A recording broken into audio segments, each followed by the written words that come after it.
আমি জানো আজকে কত কিছু রান্না করেছি। আজকে তো বাবা বাজার থেকে সিলভার কাপ মাছ এনেছিল, সেই মাছটা কেটে মাছটা রান্না করলাম। ডাটা দিয়ে আলু দিয়ে রান্না করেছি, আর হচ্ছে সর্ষে ভেন্ডি সর্ষে করেছি। আর এখন ওই মাছটার পেটে ডিম হয়েছিল, সেই ডিম দিয়ে পেঁয়াজ টেয়াজ দিয়ে এখন হচ্ছে বড়া বানাচ্ছি। তো কি কি রান্না করলাম তোমাদেরকে দেখাচ্ছি, দাঁড়াও।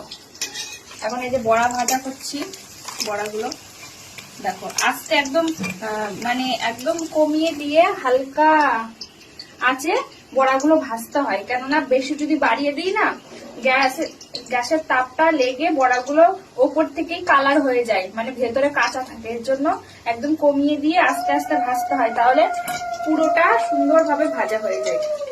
এই দেখো বাবাকে এখন দেব এই গরম গরম গুলো তুলে।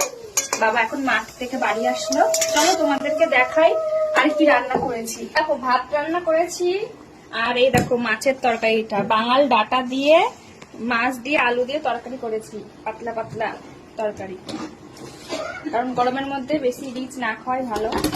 আর এই দেখো করেছে হচ্ছে ভেন্ডি সর্ষে, এটাও খেতে খুব ভালো লাগে, একদম সিজনের জিনিস, মানে যেগুলো ওঠে পটল ভেন্ডি, তারপরে সিজনে এখন যেমন সবকিছু ওঠে না, সেগুলো খেতে ভালো লাগে। আর করছে এদিকে মাছের ডিমের বড়া। এখন বাবা হচ্ছে মাঠ থেকে আসলো, বাবাকে এখন ভেজে দেব।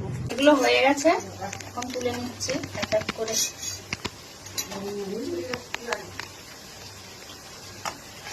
বাবাকে গরম গরম দিয়ে আসি, দুটোই দেবো, তার বেশি দেবো না।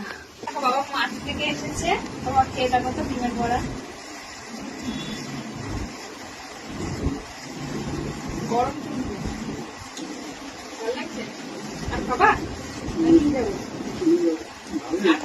ভালো লাগছে, বাবা একটা খেলো আর খাবে না।